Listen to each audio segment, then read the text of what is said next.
आज की क्लास में ऑर्गेनिजम्स एंड पॉपुलेशंस चैप्टर को आगे बढ़ाते हुए मैं आपको टॉपिक करा रही हूँ रिस्पॉन्सेज टू अबायोटिक फैक्टर्स। अब यहाँ पे ये क्वेश्चन अराइज होता है कि हम यहाँ पे किसके रिस्पॉन्स को देख रहे हैं। तो ये जो रिस्पॉन्सेज आप देख रहे हैं यहाँ पे जो अबायोटिक फैक्टर्स के अगेंस्ट में रिस्पॉन्ड करने वाले हैं वो लिविंग ऑर्गेनिजम्स का है लिविंग ऑर्गेनिजम्स का है। ठीक है, अब जो लिविंग ऑर्गेनिजम्स हैं वो ऑब्वियस है कि अबायोटिक फैक्टर्स के अगेंस्ट में कुछ तो रिएक्ट कराएंगे खुद को। जैसे आप हैं, ठीक है, ह्यूमन बॉडी है, तो जैसे ही ठंड का सीजन आया तो पता चला कि आपने ब्लेजर वगैरह निकालना स्टार्ट कर दिया, मोटे कपड़े आपने पहनने स्टार्ट कर दिए। जैसे ही अब समर सीजन आएगा तो आपको कोई मॉनिटर बताने तो नहीं आएगा कि कौन सा क्लॉथ आपको इस्तेमाल करना है। कुल मिला के यहाँ पे मोरल ऑफ द स्टोरी ये है कि जो ऑर्गेनिज्म कोशिश करते हैं कि उनकी बॉडी का इंटरनल कंडीशन जो है वो एक्सटर्नल इन्वायरमेंटल कंडीशंस के अकॉर्डिंग मेंटेन रहे। तो इस फेनोमेना को मैंने आपको होम्योस्टैसिस सिखाया था। ठीक है, तो ऑर्गेनिज्म दो टाइप के हो गए इस बेसिस पे।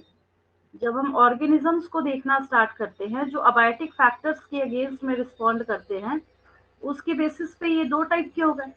कौन कौन से दो टाइप के हो गए? एक हो गए कोल्ड ब्लडेड ऑर्गेनिजम्स, एक हो गए यहाँ पे cold blooded organisms, cold blooded organisms, और दूसरे हो गए warm blooded organisms, blooded warm blooded organisms. ठीक है, तो कोल्ड ब्लडेड ऑर्गेनिजम्स क्या हो गए? कोल्ड ब्लडेड ऑर्गेनिजम्स हम उनको बोलते हैं, इसके बारे में अगर पहले मैं यहाँ लिख देती हूँ organisms.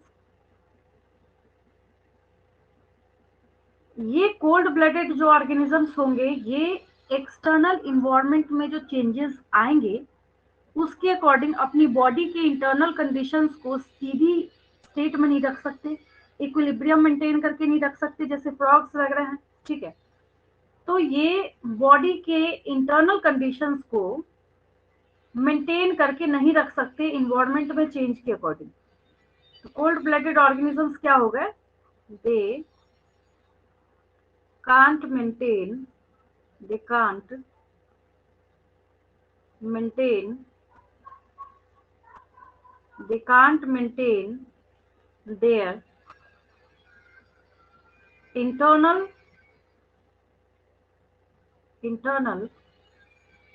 body conditions body conditions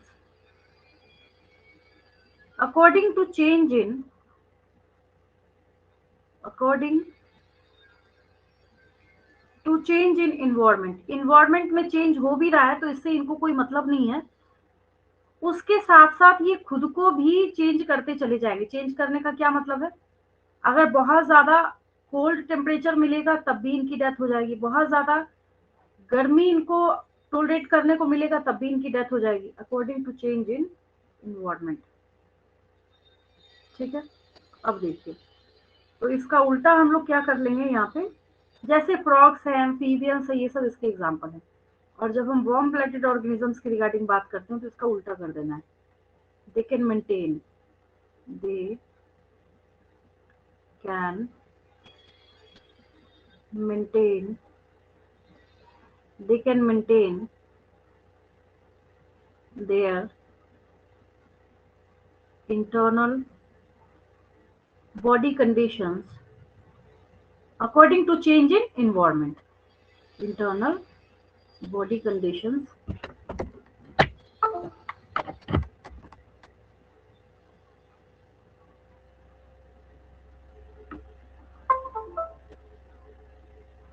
body conditions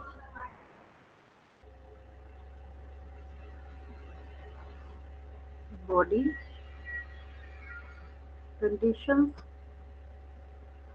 according to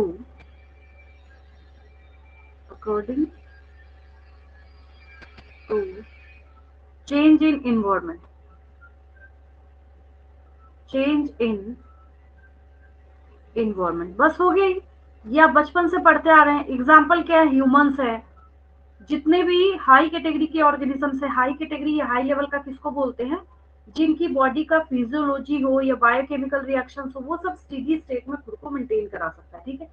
क्योंकि आपने प्रीवियस क्लास में नोट कर रखा है, तो मैं वापस से होम्योस्टेसिस नहीं लिखूंगी। मैं एक सिंपल सी बात बता देती हूँ, जैसे जो वार्म ब्लडेड ऑर्गेनिजम्स हैं, ठीक है, तो ये वार्म ब्लडेड ऑर्गेनिजम्स क्या करते हैं, अपने इंटरनल बॉडी कंडीशंस को एक्सटर्नल इन्वायरमेंट में चेंजेस के अकॉर्डिंग चेंज नहीं करते, बल्कि ये खुद को मेंटेन करके रखते हैं, constituency of its internal environment. तो हम इसको क्या कहते हैं, होम्योस्टेसिस कहते हैं, ठीक है। ये घटना क्या है, होम्योस्टेसिस है। अगर आपसे कल को पूछा गया होम्योस्टेसिस कौन परफॉर्म कर सकता है, कोल्ड ब्लडेड ऑर्गेनिजम्स या वार्म ब्लडेड ऑर्गेनिजम्स, तो कौन परफॉर्म कर सकते हैं, warm blooded organisms. Cold blooded organisms कभी भी खुद की बॉडी के अंदर होम्योस्टेसिस को मेंटेन करके नहीं रख सकते हैं, ठीक है। तो यहाँ पे अबायोटिक फैक्टर्स को हर ऑर्गेनिज्म डिफरेंट डिफरेंट टाइप से क्या करता है, रिस्पॉन्ड करता है। जैसे जब हम कैक्टस की बात करते हैं, ज़ेरोफिटिक एडेप्टेशन जो शो करते हैं, वो कैसे अपने आप को रिस्पॉन्ड करते हैं, अपने पत्तों को, अपने लीव्स को वो स्पाइन के फॉर्म में कर लेते हैं, ताकि सरफेस एरिया कम हो जाए, और सरफेस एरिया कम होने से क्या हो, वाटर लॉस से वो बच जाए, ठीक है। अब यहाँ पे ये ग्राफ है जिसके बारे में आपको समझा रही थी पिछली क्लास में, देखिए जब इस ग्राफ के रिगार्डिंग बात करते हैं, यहाँ पे क्या है, ये रहा जहाँ एक्सटर्नल लेवल लिखा गया है, ये रहा एक्स एक्सिस, जहाँ इंटरनल लेवल लिखा गया है ये रहा वाई एक्सिस, ठीक है। आपको पता है कि जब आप ऐसे ग्राफ में, ये स्ट्रेट लाइन ऐसा शो कर रहे हैं, ठीक है दोनों कन्फॉर्मर्स का भी स्ट्रेट लाइन है, बट उसकी बात हम नहीं कर रहे, यहाँ पे रेगुलेटर्स की रिगार्डिंग बात कर रहे हैं। रेड लाइन जो है दैट आर रेगुलेटर्स। इसका मतलब है एक्सटर्नल लेवल में यहाँ जितना चेंज चल रहा है, ये भी अपने आप को वैसे बदल रहा है, ये जैसे चेंज हो रहा है ये भी मेंटेन करके रख रहा है, यहाँ पे चेंज हो रहा है यहाँ पे भी मेंटेन करके रख रहा है। कुल मिला के मॉडल ऑफ द स्टोरी क्या है, हर कंडीशन में जो वार्म ब्लडेड ऑर्गेनिजम्स हैं वो अपने इंटरनल बॉडी कंडीशंस को मेंटेन कर रहे हैं, चाहे इन्वायरमेंट, चाहे अगर हम ईयर के 12 मंथ्स को देखें, चाहे कैसा भी कितना भी चेंज हो, ये रेगुलेटर्स जो है खुद को मेंटेन करके रख रहे हैं, ठीक है। कन्फॉर्मर्स की बात कर रहे हैं। अच्छा, इस ग्राफ का क्या मतलब है, ऐसा ग्राफ जब आप मैथ्स में बनाते हैं, इसका क्या मतलब है, जितना इधर चेंज है उतना ही इधर भी चेंज हो रहा है, जितना इधर चेंज हो रहा है उतना ही इधर भी चेंज हो रहा है, जितना इधर चेंज हो रहा है उतना ही इधर भी चेंज हो रहा है, तो वैसे में ऐसा ग्राफ बन जाता है, ठीक है। तो ये कन्फॉर्मर्स हो गया, आगे आगे मैं बताऊंगी आपको अलग अलग करके इसको। और एक थर्ड कैटेगरी का ग्राफ आपको यहाँ पे देखने को मिल रहा है, that are known as partial regulators. थोड़ा मैं क्लीन करती हूँ इसको, कुछ ज्यादा ही ये हो गया, चलिए क्लियर कर दिया मैंने इसको, ठीक है। अब क्या है यहाँ पे, ये पार्शियल रेगुलेटर्स में यहाँ तक तो चला कैसे, कन्फॉर्मर्स की तरह, ये अपनी बॉडी टेम्परेचर को या फिर इंटरनल कंडीशंस को इन्वायरमेंट के अकॉर्डिंग चेंज कर रहा है। एक ऐसा टाइम आता है जहाँ पे जाके कहता है नहीं नहीं अब तो मैं रेगुलेट कर सकता हूँ, तो ये पार्शियल रेगुलेटर्स होते हैं जो बाद में जाके रेगुलेटर्स की तरह बिहेव करते हैं, ठीक है।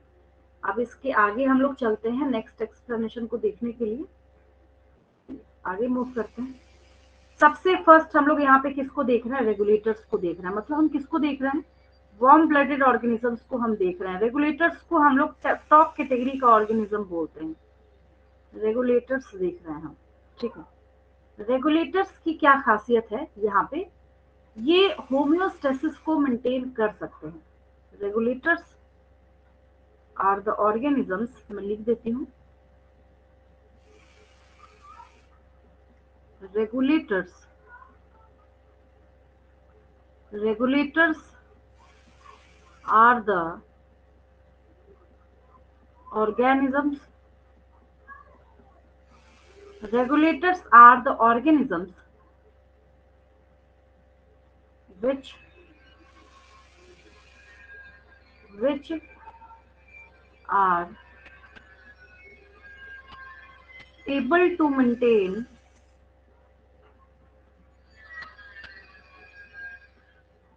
are able to maintain homeostasis। Homeostasis बस हो गया, होम्योस्टेसिस आपने सीख ही रखा है, तो ये क्या कर सकते हैं, होम्योस्टेसिस को मेंटेन करके रख सकते हैं, ठीक है। होम्योस्टेसिस, तो ऐसे कौन से ऑर्गेनिज्म होते हैं, ऐसे जैसे मैमल्स वगैरह जो हायर ऑर्गेनिज्म है, ये क्या है, क्या कर सकते हैं, थर्मो रेगुलेशन भी कर सकते हैं, ऑस्मो रेगुलेशन भी कर सकते हैं। ठीक है, तो होम्योस्टेसिस में ये क्या क्या करते हैं, आगे ऐसे नोट कर लीजिए।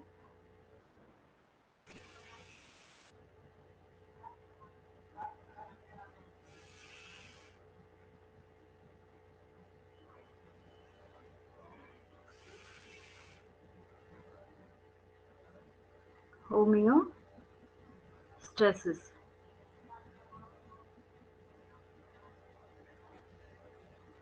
होम्योस्टेसिस का मतलब है कि ये क्या कर सकते हैं, थर्मो रेगुलेशन भी कर सकते हैं, थर्मो रेगुलेशन भी कर सकते हैं, और ये क्या कर सकते हैं, ऑस्मो रेगुलेशन भी कर सकते हैं।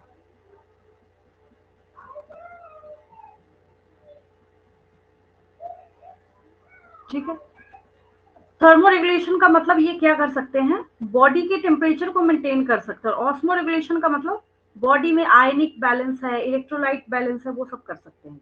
ठीक है, तो मैमल्स को कहीं भी आप देखिए, मतलब मोस्ट ऑफ द मैमल्स जो हायर कैटेगरी के मैमल्स होते हैं, वो इस वजह से इतने सक्सेसफुल हुए इवोल्यूशन करते करते करते करते, क्योंकि वो कैसे हैं, वार्म ब्लडेड ऑर्गेनिजम्स हैं। ठीक है, तो success of mammals is largely due to their ability to maintain a constant body temperature and thrive whether they live in Antarctica और इन द सहारा डेजर्ट। कहीं ले जाके पकड़ के रख दीजिए इनको, बट ये क्या कर सकते हैं, इंटरनल बॉडी कंडीशंस को मेंटेन करके रख सकते हैं। ठीक है, the mechanisms used by most mammals to regulate their body temperature are similar to those to the ones that we humans use. ठीक है, we maintain a constant body temperature of 37 degree centigrade.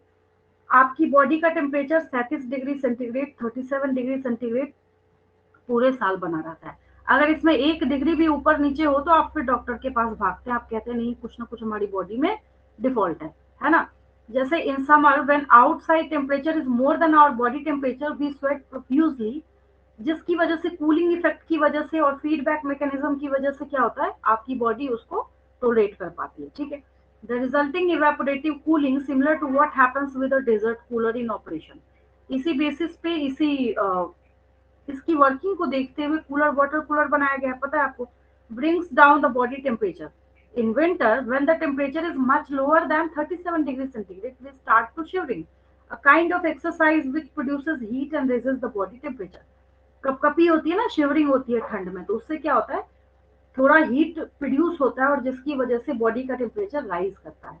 अब ये सारी बातें लिखने की तो है नहीं, इसलिए मैंने आपको बोल के समझा दिया। ठीक है, plants on the other hand don't have such mechanisms to maintain internal temperature. तो ये बताने की क्या जरूरत है कि प्लांट्स मेंटेन नहीं कर सकते, ये जरूरत है क्योंकि अब यहाँ से जो आपका टॉपिक है वो चेंज हो जाएगा। अभी ये कन्फॉर्मर्स की कैटेगरी में चले जाएंगे। कहाँ चले जाएंगे, ये प्लांट्स जो है अब कन्फॉर्मर्स की कैटेगरी में मूव कर जाएंगे। ठीक है, आगे चलते हैं हम लोग। आगे देखिए, ये रेगुलेटर्स हो गए। नेक्स्ट देखिए,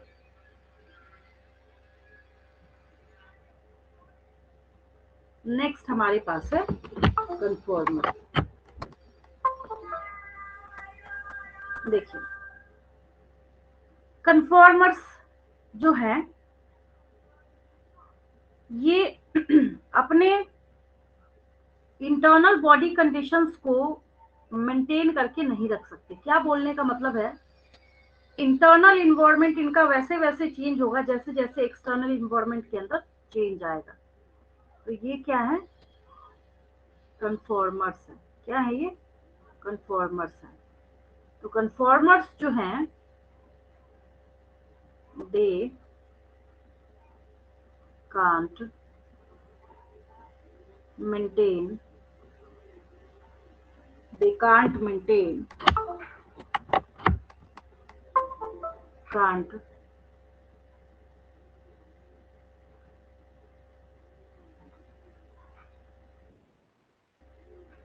maintain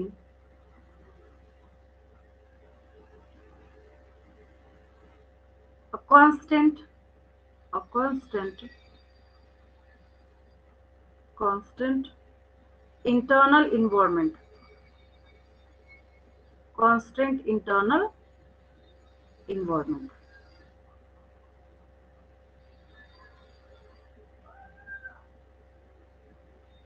वो अपने इंटरनल इन्वायरमेंट को मेंटेन करके नहीं रख सकते। साधारण तरीके से समझिए ताकि आपको समझने में कोई दिक्कत ना आए, ठीक है। अब यहाँ पे क्या है, टेम्परेचर जैसे जैसे आप चेंज करेंगे, चाहे ये प्लांट हो, अब जैसे मान लीजिए कहीं पे कोई एक प्लांट का एग्जाम्पल हम लोग लेते हैं, ठीक है। 11th क्लास में आपने पढ़ा था, 10वीं क्लास में भी हालांकि बच्चों को ये समझाया जाता है, ये प्लांट है, ठीक है। एक छोटा सा मैं एग्जाम्पल दे रही हूँ आपको। ये क्या करेगा, ट्रांसपिरेशन करेगा। इवेपोरेशन है, पता है आपको, क्योंकि प्लांट के एरियल पार्ट से यहाँ पे वाटर लॉस हो रहा है, तो जिसकी वजह से हम इसको किसका नाम देते हैं, ट्रांसपिरेशन का नाम देते हैं, ठीक है। अच्छा, ये जो ट्रांसपिरेशन यहाँ पे होगा, ये ट्रांसपिरेशन क्या करेगा, ट्रांसपिरेशन नीचे से पानी को खींचने का काम करेगा, एक ट्रांसपिरेशनल पुल क्रिएट करता है, याद आया। ट्रांसपिरेशन जब ऊपर से फटाफट वाटर लॉस हो रहा है तो ये क्या करेगा, ट्रांसपिरेशनल पुल करेगा, और जिसकी वजह से यहाँ पे सक्शन प्रेशर, सक्शन मतलब खिंचाव होता है, खींचता है पानी ऊपर की तरफ, तो जिसकी वजह से यहाँ पे सक्शन प्रेशर क्रिएट होता है। तो मैं ये एग्जांपल क्यों दे रही हूँ, रीजन क्या है इसका, रीजन समझिए मैं क्यों दे रही हूँ। तो ये तो बेचारा अपने आप को यहाँ पे स्टैंड करके रखे हुए, ठीक है, बहुत बड़ी बात है। तो ये तो तब करेगा ना जब नीचे आप वाटर लेवल इसको उतना मेंटेन करके दे रहे हैं। अब दूसरा कंडीशन सोचिए, इस प्लांट को उतना वाटर आपने अवेलेबल नहीं कराया, ठीक है। तब क्या होगा, तब जो यही प्लांट यहाँ पे खड़ा है, ऊपर से तो ट्रांसपिरेशन तो हो रहा है, अगर सनलाइट या सनलाइट की इंटेंसिटी बहुत ज्यादा है तो वाटर लॉस से तो ये प्लांट बच नहीं सकता। ऐसा तो है नहीं रातों रात या फिर मिनट के अंदर ये अपने लीव्स को स्पाइन के फॉर्म में कर लेगा, ऐसा कुछ तो है नहीं। इंस्टेंट कोई एडेप्टेशन का रूल तो नेचर में बना ही नहीं। तो ये क्या करेगा, यहाँ पे खड़ा रहेगा, ठीक है। तो वाटर लॉस जब बहुत ज्यादा हो जाएगा, बहुत ज्यादा होने से क्या होगा, सक्शन प्रेशर फिर कम हो जाता है, कम हो जाता है या खत्म हो जाएगा, एक ऐसा टाइम आएगा तो सक्शन प्रेशर नहीं होगा। तो फिर आपने क्या नोटिस करा होगा, इसके लीव्स जो ऐसे मुरझा जाते हैं, आप देख के पता लगा लेते, कहते हैं अच्छा इस बेचारे को पानी की कमी हो गई। क्या मतलब हुआ, मतलब ये हुआ कि जब आपने बाहर के टेम्परेचर में या बाहर के इन्वायरमेंट में चेंजेस करा तो इस प्लांट बेचारे पर भी तो फर्क पड़ा ना, इसके ऊपर भी असर पड़ा। तो ये किस कैटेगरी में चले गए, कन्फॉर्मर्स की कैटेगरी में चले गए, ठीक है। तो आगे हम लोग देखते हैं आपके बुक के अकॉर्डिंग, देखिए। An overwhelming majority, 99% of animals and nearly all plants can't maintain a constant internal environment. अच्छा, 99% का डेटा कैसे आया, ये क्वेश्चन बच्चे पूछते हैं मेरे से। कहते हैं मैडम कन्फॉर्मर्स तो ठीक है, आपने समझा दिया कि ये अपने इंटरनल बॉडी कंडीशंस को एक्सटर्नल टेम्परेचर में चेंजेस के अकॉर्डिंग मेंटेन करके नहीं रख सकते, बट ये 99% कैसे हुआ। मैं आपको एक छोटी सी बात समझाती हूँ। जब आप फूड चेन बना रहे थे तो आप क्या करते थे, यहाँ producers, primary consumer, secondary consumer, tertiary consumer. तो ये एरिया जब आप निकालेंगे, इसको ट्रायंगल के फॉर्म में बनाया ही इसलिए जाता है क्योंकि ये एरिया जो है जब आप निकालेंगे तो ये ज्यादा निकलता है, ठीक है। और प्रोड्यूसर्स किस चीज के लिए जाने जाते हैं, फोटोसिंथेसिस करने के लिए। प्रोड्यूसर्स कौन होते हैं, तो प्रोड्यूसर्स प्लांट्स होते हैं। प्लांट्स कौन होते हैं, तो प्लांट्स कन्फॉर्मर्स होते हैं। अब मेरी बात समझ आई, ठीक है। तो ये क्या कर रहे हैं, यहाँ पे अपने बॉडी को मेंटेन नहीं करा पा रहे हैं, ठीक है।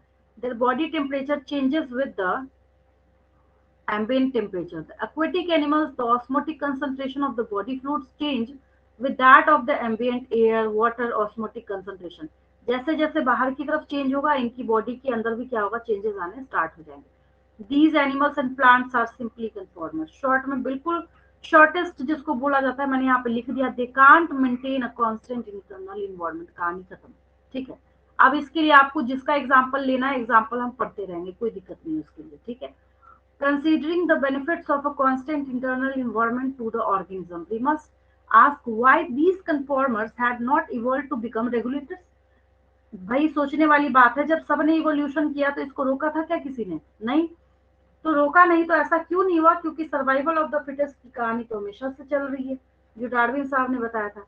Recall the human analogy we used above, much as they live.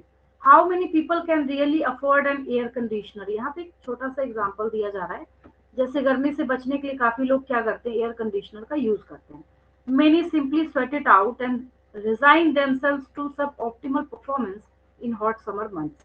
Thermoregulation is energetically expensive for many organisms. Expensive, इसको इतना खर्चीला क्यों बताया जा रहा है।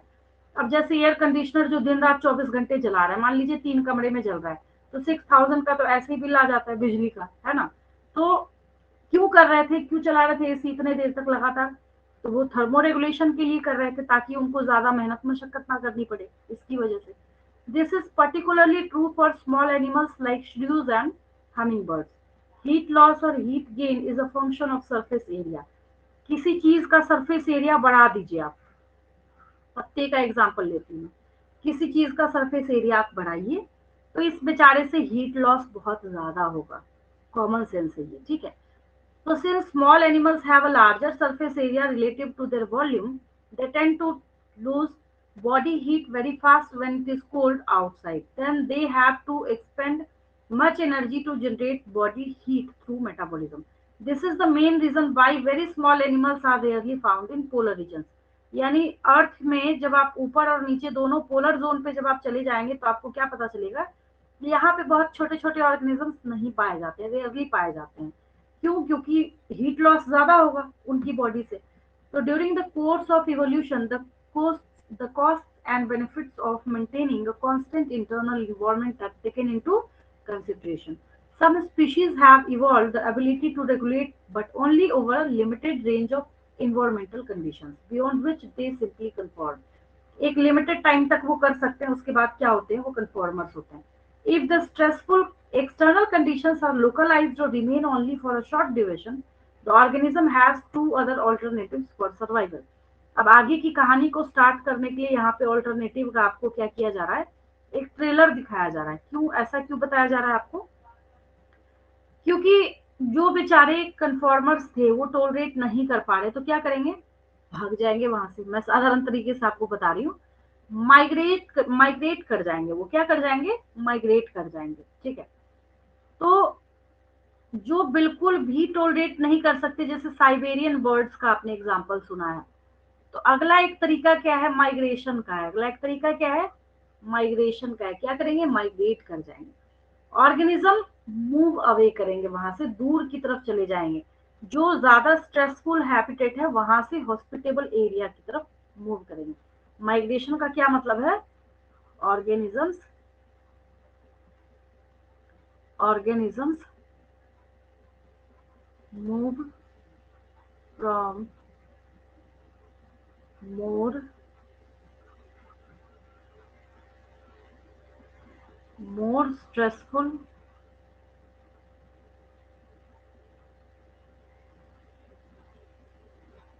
move from more stressful conditions or habitat to a more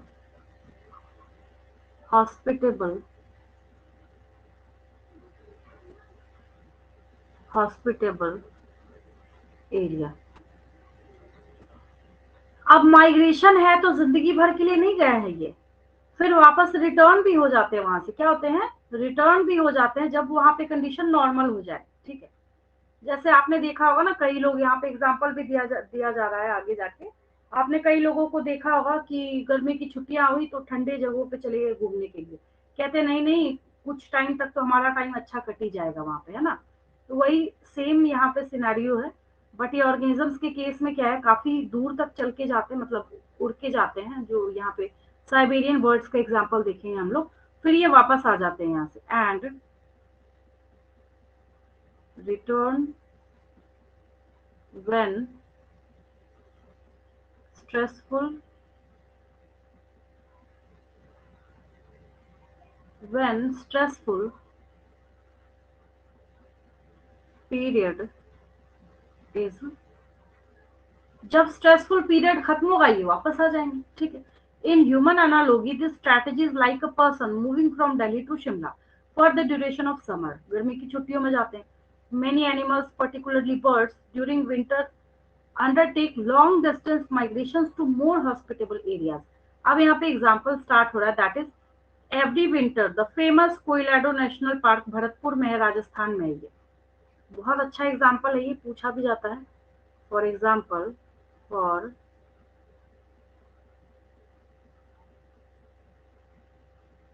for example Siberian birds Siberian birds, Siberian birds migrate from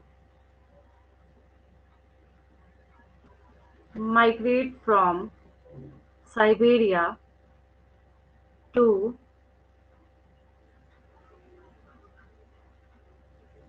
Colorado National Park.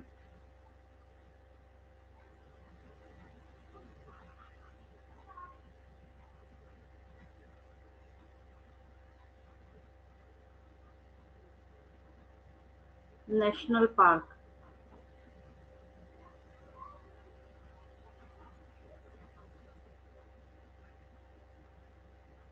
कहाँ है ये? Bharatpur Rajasthan. Bharatpur Rajasthan.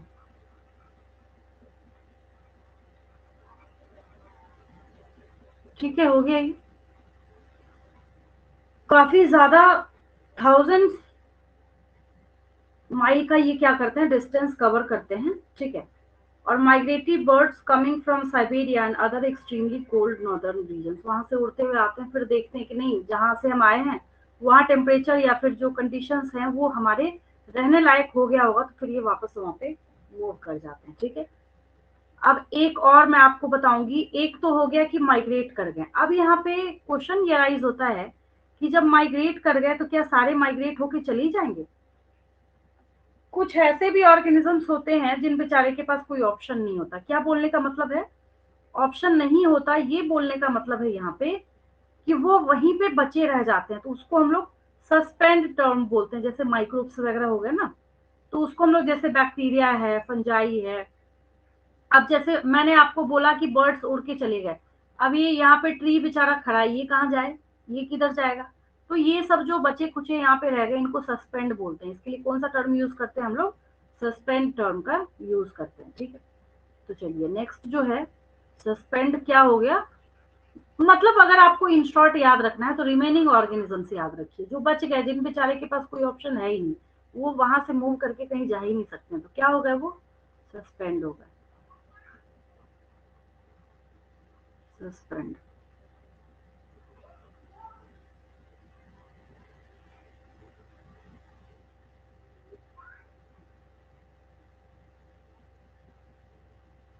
the organisms the organisms which have to survive which have to the organisms which have to survive in unfavorable conditions, कोई option नहीं है इसके पास। Survive करना है तो करे, नहीं करना है तो फिर ये नहीं सरवाइव करेंगे वहां पे। वही चीज है, सब कुछ इनके ऊपर डिपेंड करता है, ये क्या स्ट्रेटेजी अप्लाई करते हैं। जैसे फंजाई, बैक्टीरिया, लोअर प्लांट्स वगैरह है। तो जब मैं 11th में पढ़ा रही थी तो फंजाई में मैंने आपको बताया था कि अनफेवरेबल कंडीशन में कैसे रहते हैं, ये फेवरेबल कंडीशन में कैसे रहेंगे। बैक्टीरिया, इसने कैसे खुद को बचा के रखा हुआ है, इसकी जो एक्सटर्नल कवरिंग होती है वो काफी ज्यादा टफ होता है। सीड्स क्या करते हैं प्लांट के, तो वो सीड डोरमेंसी में चले जाते हैं, है ना, डोरमेंट कंडीशन में खुद को लेके चले जाते हैं। ठीक है। तो वही सारी चीजें आपको यहाँ पे बताई जा रही है। In bacteria, fungi and lower plants, various kinds of thick walled spores are formed which help them to survive unfavourable conditions. कोई ऑप्शन है ही नहीं इसके पास। These germinate on availability of suitable environment. In higher plants, seeds and some other vegetative reproductive structure serves as means to tide over periods of stress besides helping in dispersal. They germinate to form new plants under favorable moisture and temperature conditions. They do so by reducing their metabolic activity and going into a state of dormancy. See, dormancy की तरफ इशारा कर रहा है ये।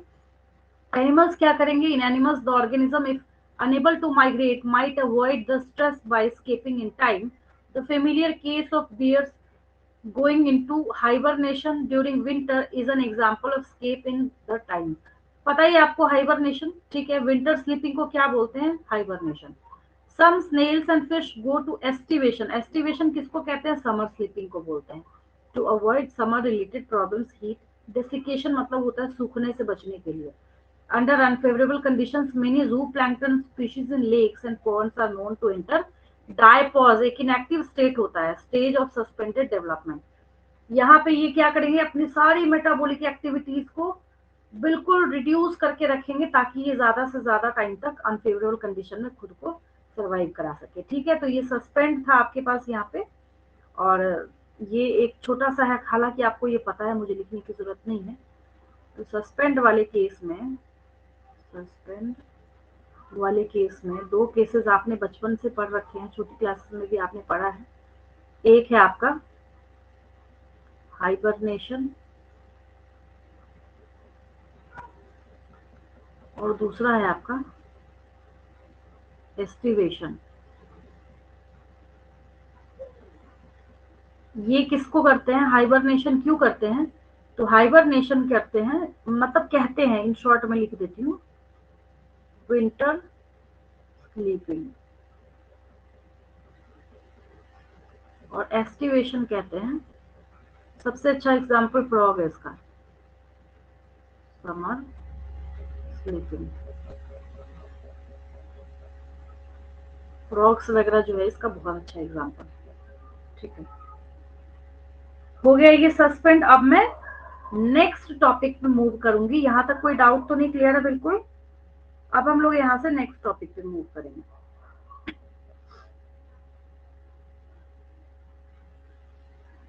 चलिए adaptations पे चलते हैं हम लोग। आसान सा टॉपिक था ये। हम देख रहे थे कि ऑर्गेनिज्म अगर अबायोटिक फैक्टर्स देखते हैं तो किस किस तरीके से खुद को रिएक्ट कराते हैं। आपने क्या देखा इन शॉर्ट, अगर मैं यहाँ पे आपको रिकॉल कराऊं तो आपने देखा रिस्पॉन्सेज टू अबायोटिक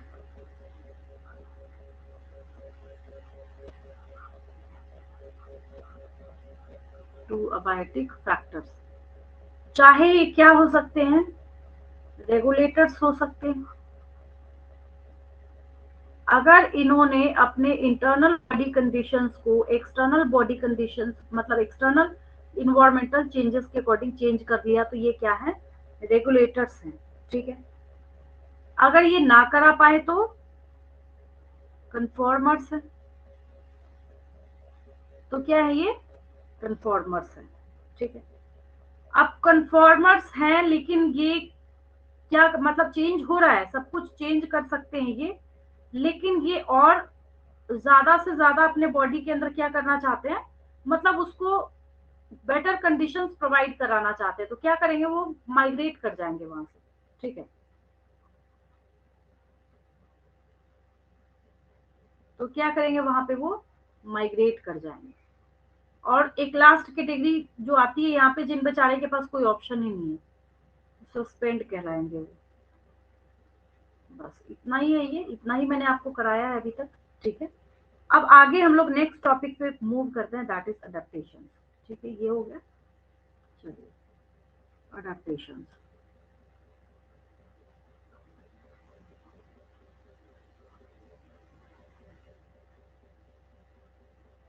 ये बहुत वास्ट सेंस में आता है जब हम अडेप्टेशंस की बात करते हैं।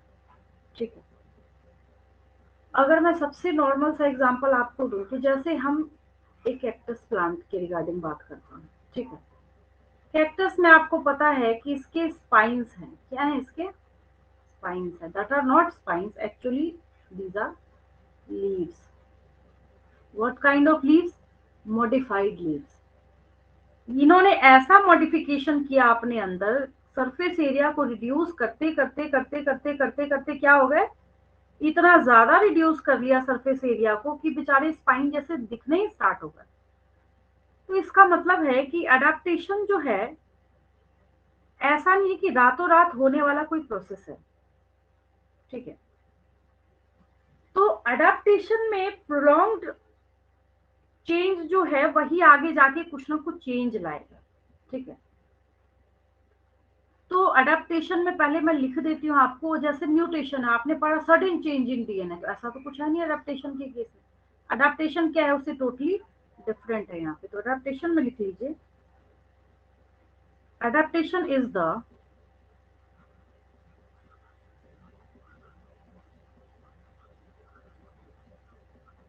adaptation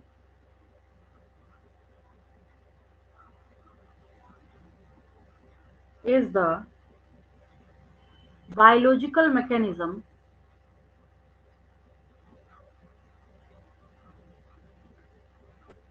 adaptation is the biological mechanism by which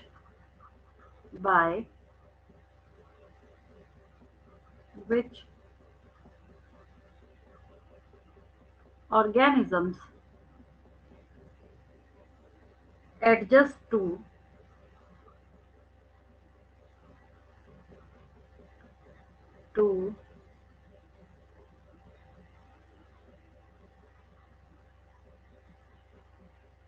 their environments, their adjust to their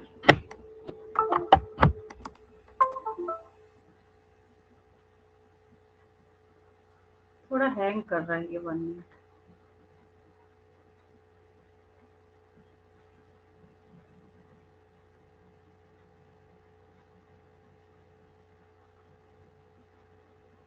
देखिए इसमें दो बातें होंगी, adjust to their new environment, चाहे तो वो नए इन्वायरमेंट में एडजस्ट कर जाए और चाहे अपने अंदर ऐसा चेंज लाएं और to change in their current environment, चाहे अपने करंट इन्वायरमेंट में क्या करें, चेंज करें करंट इन्वायरमेंट। क्या है ये, अडेप्टेशन है। तो वही हम लोग यहाँ पे बात करते हैं, अडेप्टेशन जो है अपने आप में काफी वास्ट मीनिंग में आता है, ठीक है। अब बहुत सारे ऑर्गेनिज्म बहुत सारे तरीके से खुद को क्या कर सकते हैं, अडेप्टेशन परफॉर्म करा सकते हैं। अब हम ऐसा एक इंग्लिश का वर्ड है देखिए, एट्रीब्यूट, ATT, आपको इसी चैप्टर में सुनने को मिलेगा। एट्रीब्यूट एक टर्म है, ठीक है। क्वेश्चन ये राइज होता है कि जब फीचर्स का मतलब भी गुण होता है और एट्रीब्यूट का मतलब भी गुण होता है, तो फिर हमें ये अलग से लिखने की क्या जरूरत है। तो इसलिए इसको देखिए, जब कभी एट्रीब्यूट बोला जाए ना, इसका मतलब है कि बाहर से जो चीजें आपको अफेक्ट कर रही हैं उसके बदले में आप क्या रिस्पॉन्स कर रहे हैं, दैट इज एट्रीब्यूट। जैसे कोई ऑर्गेनिज्म है, उसका क्या है यहाँ पे एट्रीब्यूट, तो कैसा एट्रीब्यूट, तो एट्रीब्यूट ये मॉर्फोलॉजिकल चेंज भी हो सकता है, फिजियोलॉजिकल चेंज भी हो सकता है, बिहेवियरल चेंज भी हो सकता है, ठीक है। एट्रीब्यूट मतलब गुण होता है, एट्रीब्यूट मतलब क्या होता है, गुण होता है ना। तो अब ये गुण किस कौन शो कर रहा है, लिविंग ऑर्गेनिज्म शो कर रहा है। तो आगे हम लोग इसके लिए क्या लिख सकते हैं कि adaptation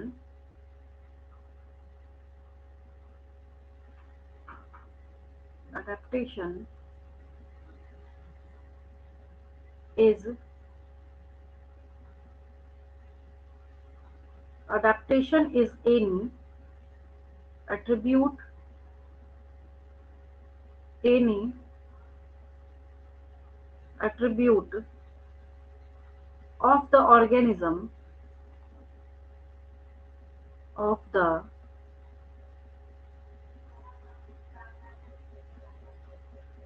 the organism। कैसा हो सकता है ये, फिजियोलॉजिकल भी हो सकता है,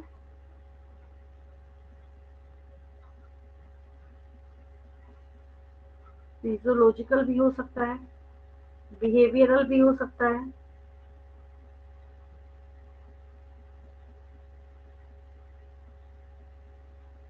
मॉर्फोलॉजिकल भी हो सकता है।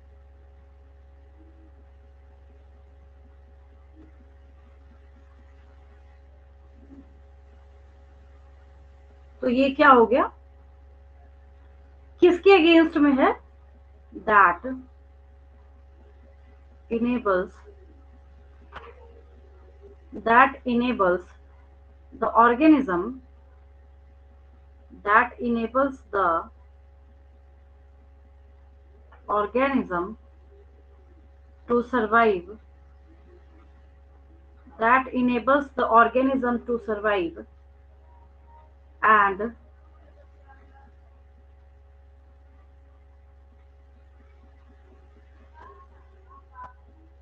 reproduce in its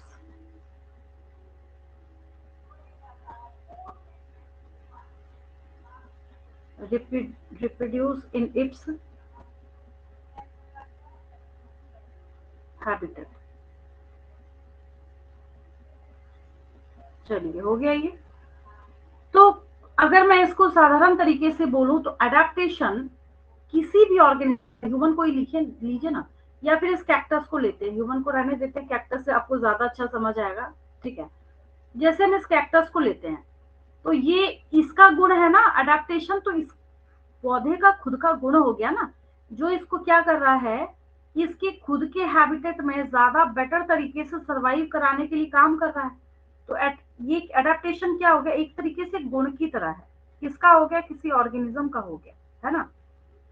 और बहुत सारे अडेप्टेशन ऐसे हैं जो इवोल्यूशन होते होते होते होते जेनेटिकली कैसे हो गए, फिक्स्ड हो गए। क्या मतलब इसका, अब जैसे अगर कैक्टस से आप दूसरे कैक्टस को जर्मिनेट कराना चाहते हैं, दूसरे कैक्टस का प्लांट अगर है, तो उसके लीव्स भी कैसे होंगे, उसके पेरेंट कैक्टस की तरह ही होंगे। रीजन क्या है, इवोल्यूशन करते करते करते करते करते करते उसकी जर्म प्लाज्म में चेंज होने की वजह से वो जेनेटिकली क्या हो गया, फिक्स्ड हो गया, ठीक है। तो जब लॉन्ग इवोल्यूशनरी टाइम से कोई अडेप्टेशन चल रहा होता है तो उसका कंसिक्वेंस क्या होता है कि वो जेनेटिकली फिक्स्ड हो जाता है, वो अपने आप को फिर चेंज नहीं करेगा, वैसे ही उसी तरीके से वो मेंटेन करके बना के रखता है, ठीक है। अब मैं एक पॉइंट लिख भी देती हूँ, जो मैं बार बार ये डेजर्ट प्लांट का आपको एग्जाम्पल दे रही हूँ, तो हम लोग लिख ही लेते हैं। ज़ेरोफिटिक एडाप्टेशन बोला जाता है इसको। क्या बोला जाता है, ज़ेरोफिटिक एडाप्टेशन। ड्राई कंडीशंस में जो प्लांट सरवाइव करते हैं उनको ज़ीरोफाइट्स बोलते हैं, तो इसको हम लोग कहते हैं ज़ेरोफिटिक ज़ेरोफिटिक एडाप्टेशंस।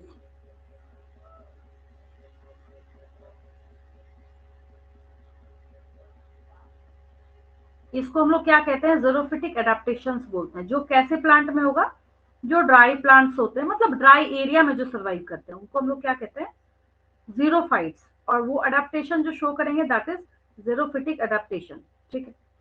तो क्या होगा इसमें, पहली चीज, many desert plants many desert plants have a thick cuticle। उसके ऊपर एक वैक्सी कोटिंग होती है जिसको हम लोग क्यूटिकल कहते हैं, ठीक है। कहाँ होता है, लीफ सरफेस पे, on their leaf surfaces on their leaf surfaces, ठीक। अब इसका अगर हम स्टोमेटा देखने जाएंगे तो वो ना एक डेप्थ में जाके उसके पिट के अंदर प्रेजेंट होता है, ठीक है। Their stomata their their stomata arranged their stomata in arranged in deep pits। कैसा होता है ये, संकीर्ण होता है।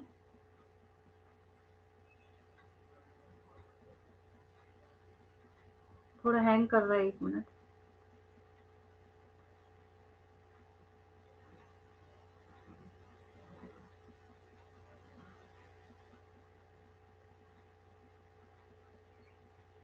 संकीर्ण टू मिनिमाइज वाटर लॉस। क्यों होगा ये अंदर, ताकि वाटर लॉस कम कर सके, मतलब ताकि वाटर लॉस से बच सके। To minimize to minimize water loss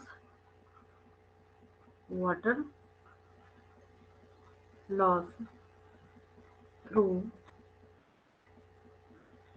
transpiration. ठीक है,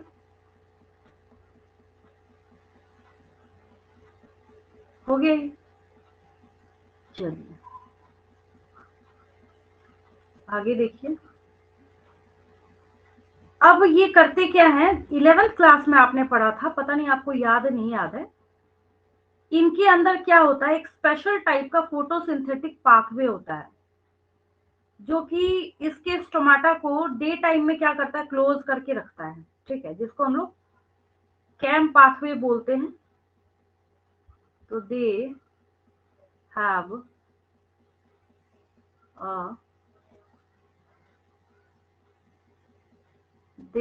a special photosynthetic pathway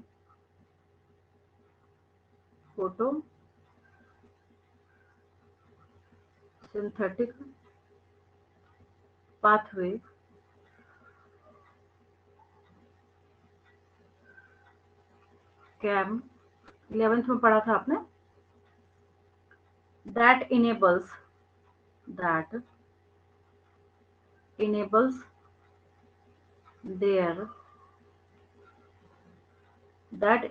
their stomata to remain closed during daytime, to remain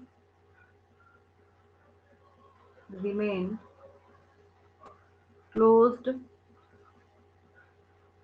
during daytime। ठीक है, हो गया ये। तो ये सारे इसके कैसे हैं, अडेप्टेशन वाले मॉडिफिकेशंस हैं। ठीक है, चलिए हो गया।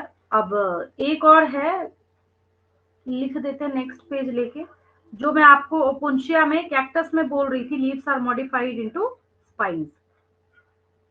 चलिए ले ही लेते हैं नेक्स्ट पेज। चलिए मैं सोच रही थी इतने में ही खत्म करते हैं हम लोग। ये हो गया, यहां तक नोट कर लिया होगा आपने।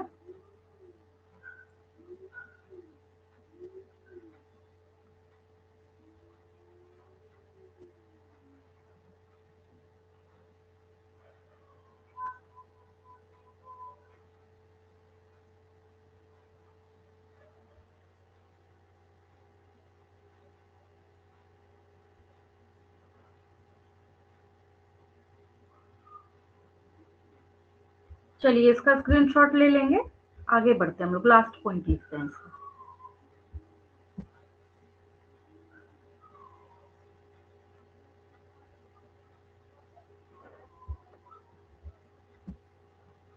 some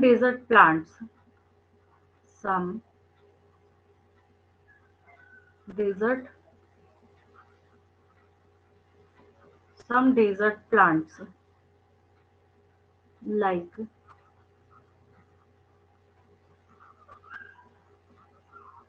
Opuntia have no leaves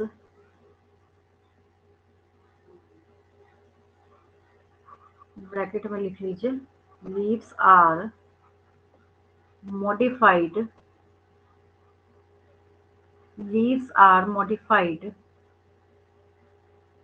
into spines।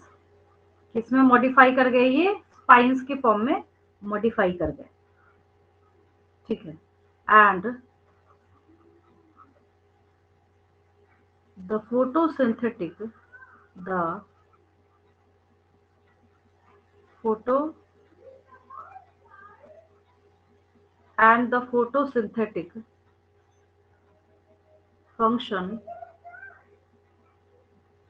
synthetic function is